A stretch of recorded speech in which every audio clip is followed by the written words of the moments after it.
नमस्कार, hornbill TV देख रहे हैं आप। मैं हूं आपके साथ विशालगढ़। खबरों की शुरुआत करके बड़ी खबर से। मुख्यमंत्री पुष्कर सिंह धामी का चंपावत दौरा। आज आत्मनिर्भर भारत संकल्प अभियान के तहत होगा कार्यक्रम। सीएम धामी करेंगे सम्मेलन में प्रतिभाग। नवनिर्वाचित जनप्रतिनिधियों से भी करेंगे भेंट। टनकपुर में जाएंगे सीएम धामी। ग्राम स्वाला के आपदाग्रस्त क्षेत्र का भी करेंगे निरीक्षण। अमोड़ी में साइट एमेनिटीज का मुख्यमंत्री करेंगे शिलान्यास। तो बड़ी खबर आप तक पहुंचा रहे हैं, जहां पर मुख्यमंत्री पुष्कर सिंह धामी आज सम्मेलन में भी प्रतिभाग करने जा रहे हैं और ऐसे में नवनिर्वाचित जनप्रतिनिधियों से भी भेंट करेंगे मुख्यमंत्री। खबरों में आगे बढ़ेंगे। उत्तराखंड कांग्रेस में बड़ा फेरबदल तय। 20 संगठनात्मक जिलों में अध्यक्षों की घोषणा भी संभव। तो बड़ी खबर आप तक पहुंचा रहे हैं। आज दिल्ली में होगी कांग्रेस नेताओं की बड़ी बैठक। कई जिला अध्यक्षों की कुर्सी पर भी लटक रही तलवार। करमारा को हटाने पर भी हो सकता है बड़ा फैसला। गढ़वाल से मिल सकता है नया प्रदेश अध्यक्ष। तो गणेश गोदियाल और प्रीतम सिंह दौड़ में सबसे आगे हैं। CWUC CC के नेता भी रहेंगे बैठक में मौजूद।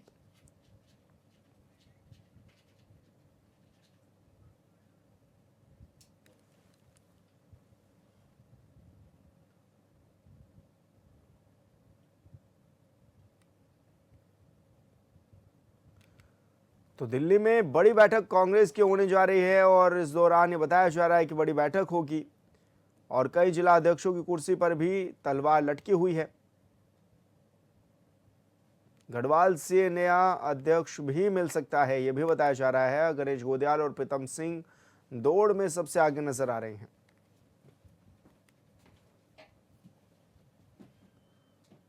तो बड़ी खबर आप तक पहुंचा रहे हैं, जहां पर दिल्ली में एक बड़ी बैठक तय की गई है। बड़ी बैठक होने वाली है और ऐसे में आज दिल्ली में बड़ी बैठक है तो कई जिला अध्यक्षों की कुर्सी पर भी तलवार लटकी हुई है।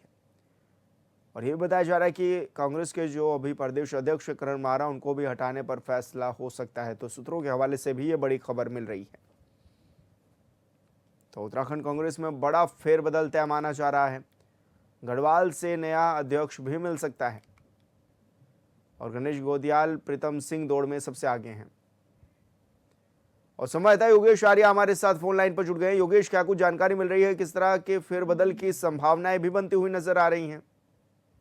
देखिए विशाल, उत्तराखंड कांग्रेस में बड़ा फेरबदल देखने को मिल सकता है, क्योंकि माना जा रहा है कि दीपावली से पहले 20 संगठनात्मक जिलों में नए जिलाध्यक्षों की घोषणा जो है हो जाएगी। ये संभव माना जा रहा है, क्योंकि आज दिल्ली में कांग्रेस नेताओं की अहम बैठक होने जा रही है, जिसमें कई जिलाध्यक्षों को नाम पर चिंतन मंथन किया जाएगा। ये भी माना जा रहा है कि कुछ जिलाध्यक्षों की कुर्सी पर तलवार लटक सकती है और नए को मौका मिल सकता है।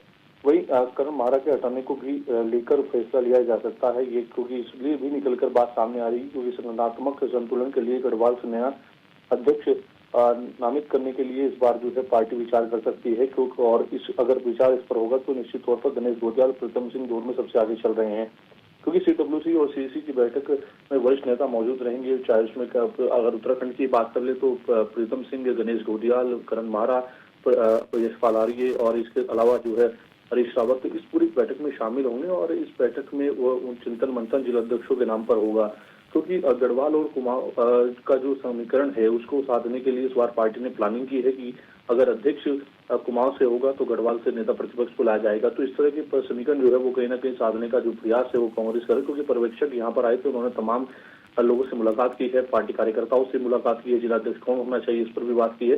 तो पूरा खाका तैयार कर पार्टी को भेजा गया है। वहां पर जो है आज इस पर बैठक में चिंतन मंथन करने के बाद फैसला लिया जाएगा। जी जी बिल्कुल योगेश, बहुत शुक्रिया आपका तमाम जानकारी साझा करने के लिए।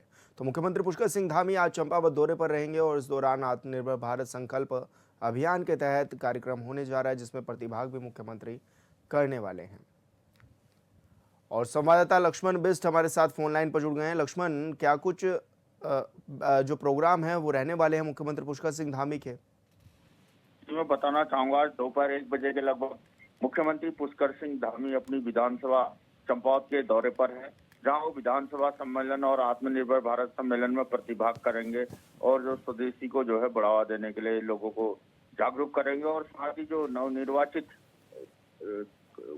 पदाधिकारी हैं उनसे भी मुलाकात करेंगे, भाजपा कार्यकर्ताओं से मुलाकात करेंगे। उसके बाद लगभग 3 बजे के आसपास मुख्यमंत्री कार के द्वारा टनकपुर की ओर प्रस्थान करेंगे और जो ऑल वेदर सड़क का जो चंपावत में 16 डेंजर जोन जो सदर्द बना हुआ है उसका भी निरीक्षण करेंगे और अधिकारियों को दिशा निर्देश भी 16 डेंजर जोन की स्थिति संभालने के लिए मुख्यमंत्री के द्वारा दिए जा सकते हैं। इसके अलावा राष्ट्र में जो भी भाजपा कार्यकर्ता और आम जनता से मुख्यमंत्री मुलाकात करेंगे और कई योजनाओं का जो शिलान्यास मुख्यमंत्री के द्वारा किया जाएगा। जी लक्ष्मण, स्वास्थ्य क्षेत्र में एक बड़ी उपलब्धि भी दे सकते हैं क्या मुख्यमंत्री? क्योंकि ये भी देखा जाता है कि अक्सर चंपावत से जो तस्वीरें आती हैं और देखा जाता है कि काफ़ी लोग परेशान रहते हैं, कहीं पर उनको इलाज नहीं मिल पाता, कहीं पर सड़कें ना होने के कारण डंडक कंडी के सहारे उनको भेजा जाता है। तो क्या इस तरह की चीज़ों पर भी मुख्यमंत्री बैठक कर सकते हैं अधिकारियों के साथ? जी बिल्कुल, इस बारे में भी पूरी संभावना है कि मुख्यमंत्री स्वास्थ्य सेवाओं सड़कों को लेकर भी जो है चर्चा कर सकते हैं और कुछ बड़ी सौगात अपने विधानसभा क्षेत्र के वासियों को जो है दे सकते हैं। इसकी संभावना पूरी बनी हुई है। जी विशाल। जी बिल्कुल लक्ष्मण, बहुत शुक्रिया आपका तमाम जानकारी साझा करने के लिए। रुड़की में औषधि विभाग ने बड़ी कार्रवाई करते हुए अवैध रूप से संचालित एक दवा प्रतिष्ठान पर छापेमारी की। वरिष्ठ औषधि निरीक्षक अनिता भारती के नेतृत्व में की गई इस कार्रवाई में राजस्थान और मध्य प्रदेश सरकार की मोहर लगी सरकारी दवाएं भी बरामद हुई हैं। ग्राम सलियर ग्राम स्थित MS फलक नाज नामक बिना लाइसेंस संचालित प्रतिष्ठान में छापेमारी के दौरान विभाग को कई प्रकार की दवाएं भी मिली जो झोला छाप डॉक्टरों को अवैध रूप से सप्लाई की जा रही थी और ऐसे में संचालक लाइसेंस और खरीद बिक्री से संबंधित कोई दस्तावेज भी प्रस्तुत नहीं कर सका।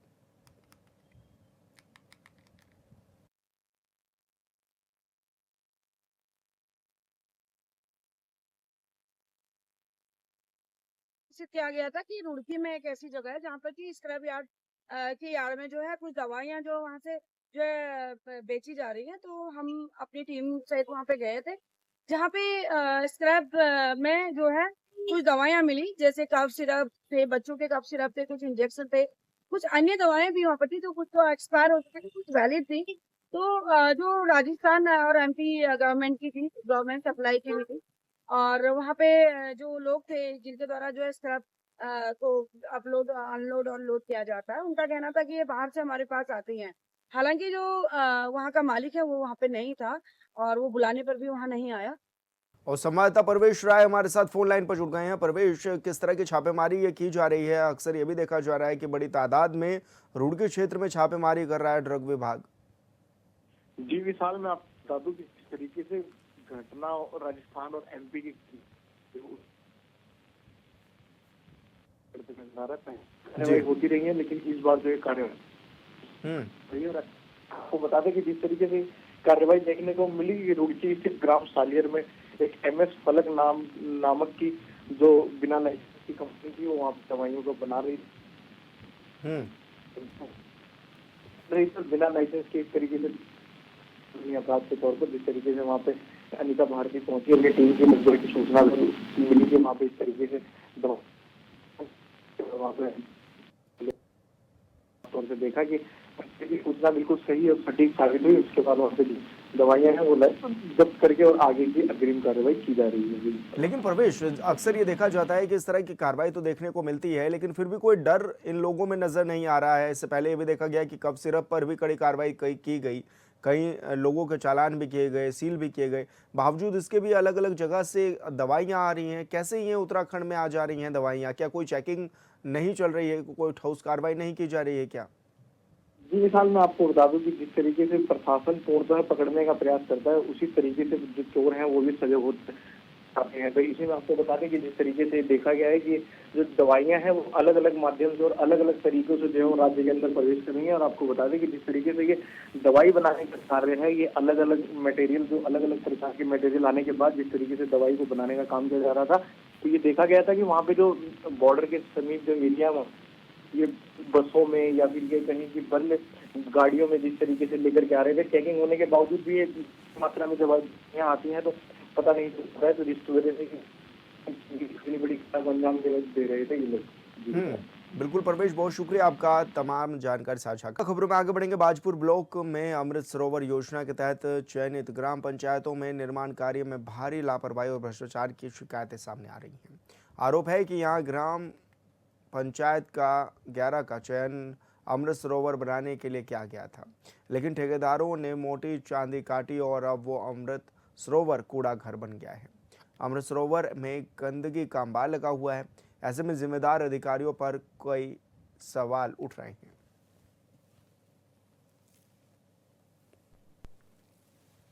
तो तस्वीरों में भी देखा जा सकता है कि किस तरह से इस सरोवर में गंदगी जमा हुई है। अमृत सरोवर योजना को ये पलीता लगता हुआ भी पूरी तरह से नजर आ रहा है।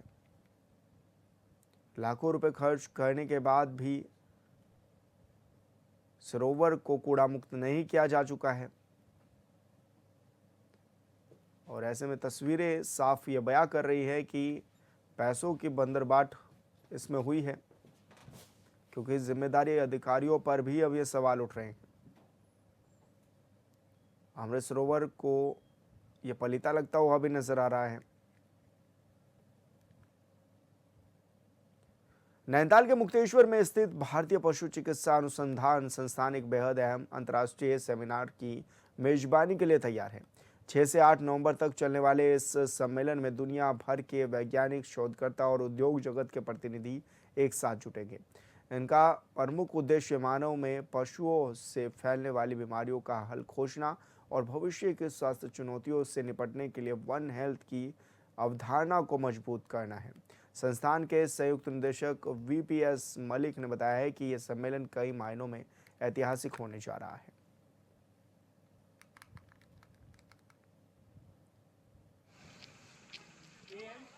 आज के समय में अगर चर्चा करें, वन हेल्थ एक इतना इम्पॉर्टेंट टॉपिक बन गया है कि जो भी समस्याएं, चाहे वो एंटीमाइक्रोबियल रेजिस्टेंस की बात करें, बढ़ती जा रही है, उसको कैसे उससे हम निपट सकते हैं, इसके लिए अलग अलग जो हमारे विभाग हैं और अलग अलग जो मिनिस्ट्रीज़ हैं, सबको इकट्ठा मिलके हमें काम करने की ज़रूरत है।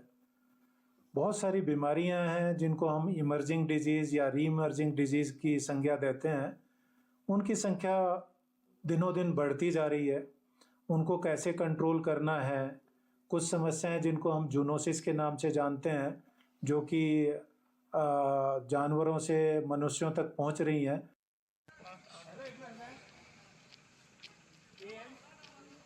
आपको बता दें कि वैज्ञानिक शोधकर्ता इस सम्मेलन में शामिल भी होंगे। IVRI अंतर्राष्ट्रीय सेमिनार की मेजबानी को तैयार है। नैनीताल में ये सेमिनार होगा। 6 से 8 नवंबर तक ये सम्मेलन भी चलेगा और ऐसे में वैज्ञानिक, शोधकर्ता, उद्योग जगत के प्रतिनिधि इसमें शामिल भी होंगे। दिल्ली हरिद्वार नेशनल हाईवे पर बड़ा हादसा हो गया है, जहां तेज रफ्तार बस हाईवे पर खड़ी जेसीबी मशीन से टकरा गई है और बस का अगला हिस्सा बुरी तरह क्षतिग्रस्त हो गया है। हादसे में बस चालक समेत 8 लोग गंभीर रूप से घायल हो गए हैं। बताया जा रहा है कि नेशनल हाईवे पर निर्माण कार्य चल रहा था। उसी दौरान सड़क किनारे खड़ी जेसीबी को बिना चेतावनी संकेत लगाए छोड़ दिया गया था। वहीं हादसे की सूचना मिलते ही पुलिस और राहत टीम मौके पर पहुंची और सभी घायलों को तुरंत अस्पताल में भी पहुंचाया गया है।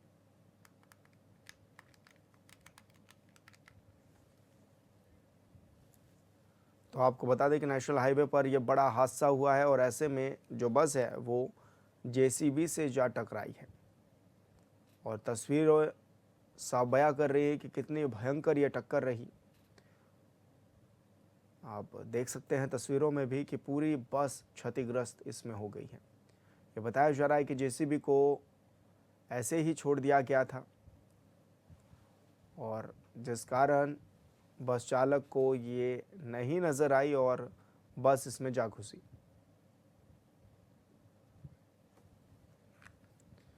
भाजपुर स्थित राम भवन धर्मशाला में प्रेस कॉन्फ्रेंस के दौरान आशा ब्लॉक कोऑर्डिनेटर ब्रजबाला शर्मा ने अपने ऊपर लगाए गए आरोपों को झूठा बताया है। उन्होंने कहा कि सभी बैठकें नियमानुसार कराई गई थी और संबंधित आशाओं को समय से सूचना भी दी गई थी। बावजूद इसके कुछ कर्मी जानबूझकर बैठक में शामिल नहीं हुए। ब्रजबाला शर्मा ने बताया है कि 27 अगस्त को आशा चयन बैठक की सूचना सभी संबंधितों को दी गई थी। इसके बाद 8 सितंबर को भी बैठक के संबंध में फिर से सूचना दी गई, लेकिन सरोज यादव 9 सितंबर को आयोजित बैठक में अनुपस्थित रही। उन्होंने कहा कि मुख्य चिकित्सा अधीक्षक डॉक्टर गुप्ता ब्लॉक कोऑर्डिनेटर और अन्य जिम्मेदार अधिकारियों ने भी कॉल किए थे। ब्रजबाला शर्मा ने अधिकारियों से मांग की है कि क्षेत्र की सभी आशाओं के कार्यों की भी संस्थागत और निजी प्रसव, PLA और BHSNC बैठकों की जांच की जाए। फैसिलिटेटर में जैसे कि मैं अपने आदरणीय अपने जो मेरे अधिकारीगण हैं उनसे मैं रिक्वेस्ट करूंगी कि जो मीडिया में जो प्रचार जो आरोप लगाए गए हैं उनका मैं खंडन करती हूँ। जैसे उसमें सरोज यादव ने कहा है, जो फैसिलिटेटर है, उन्होंने ये कहा है कि मेरा मतलब उत्पीड़न कर रही हैं, मानसिक उत्पीड़न। आज मुझे स्वास्थ्य विभाग में कार्य करते हुए 2010 से मैं कोऑर्डिनेटर हूँ और मेरे पास 4 ब्लॉक थे, बाजपुर, काशीपुर, जसपुर, नारायण नगर। तो मैं आज तक कभी मीडिया के सामने नहीं आई हूँ और कभी भी मैंने किसी का उत्पीड़न नहीं किया है। उत्तराखंड को देवभूमि कहा जाता है और कुछ लोगों का मानना है कि देवभूमि में डेमोग्राफी तेजी से बदल रही है, लेकिन राज्य के CM पुष्कर सिंह धामी का कहना है कि डेमोग्राफी चेंज पर बीजेपी की सरकार गंभीर है। सभी जिला अधिकारियों को सख्त आदेश दिए गए हैं, लेकिन इन कुछ सालों में आके डेमोग्राफी में आए इस बदलाव का कौन जिम्मेदार है, आज इसी पर यह रिपोर्ट देखिए।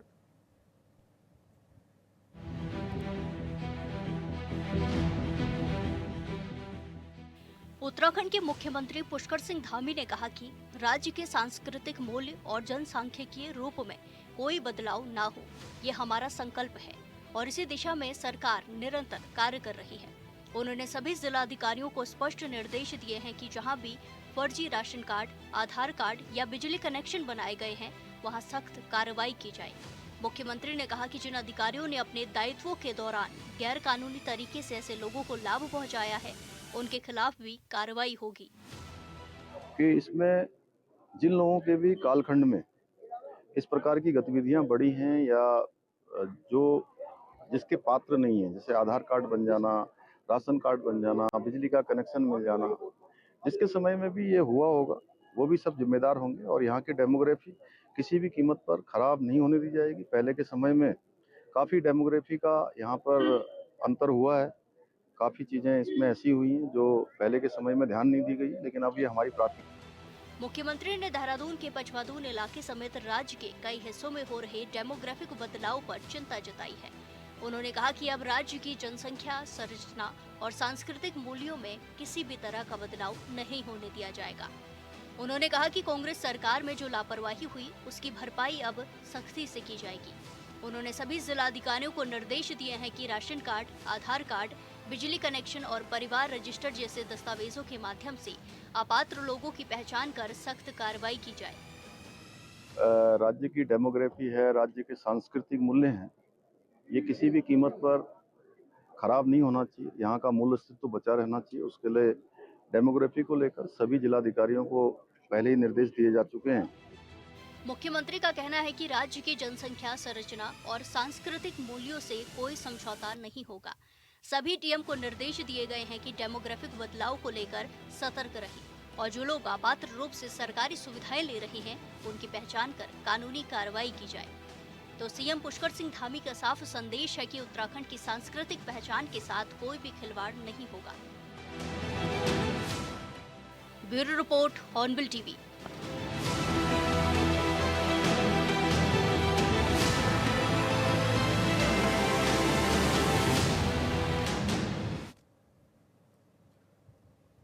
देहरादून में बैठक कर राज्य के मुखिया पुष्कर सिंह धामी अधिकारियों को गड्ढा मुक्त सड़क का आदेश तो दे चुके हैं, लेकिन कुछ जिलों में बैठे अधिकारी CM के आदेश पर भी गंभीर नजर नहीं आ रहे हैं। चंपावत में स्थिति ये है कि NH कार्यालय लोहाघाट के सामने गड्ढों का अंबार है और लोग कई तरह के सवाल उठा रहे हैं।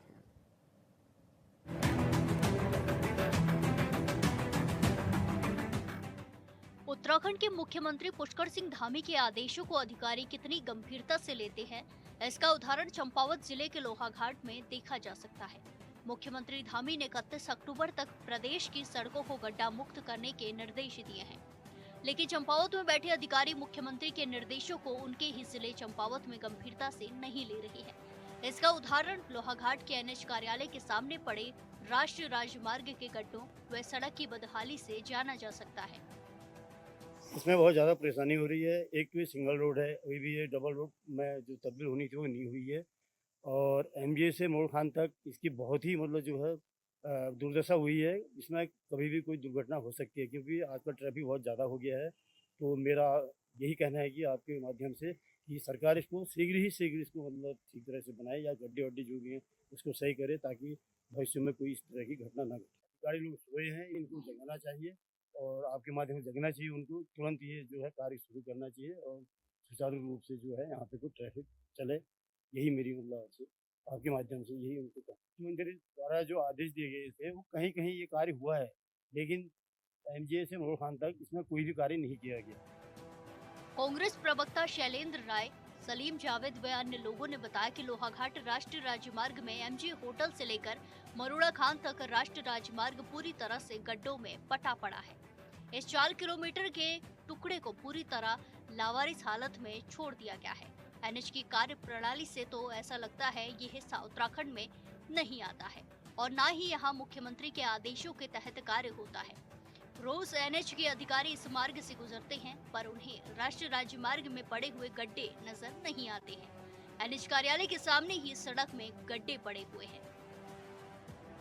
टीवी, समाचार पत्रों और सोशल मीडिया के माध्यम से हमें यह मालूम पड़ा कि माननीय मुख्यमंत्री जी के द्वारा गड्ढा मुक्त प्रदेश बनाने की मांग की थी, लेकिन बड़ा अफसोस है।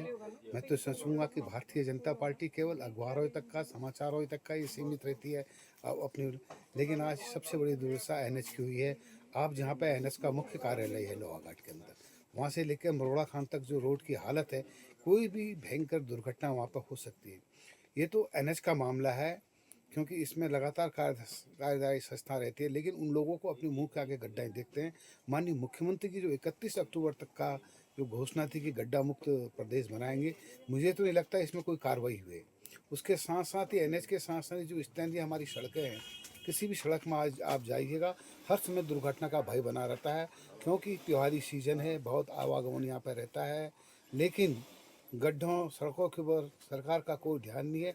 केवल कोरी घोषणाएं करना ही सरकार की प्राथमिकता है। सोशल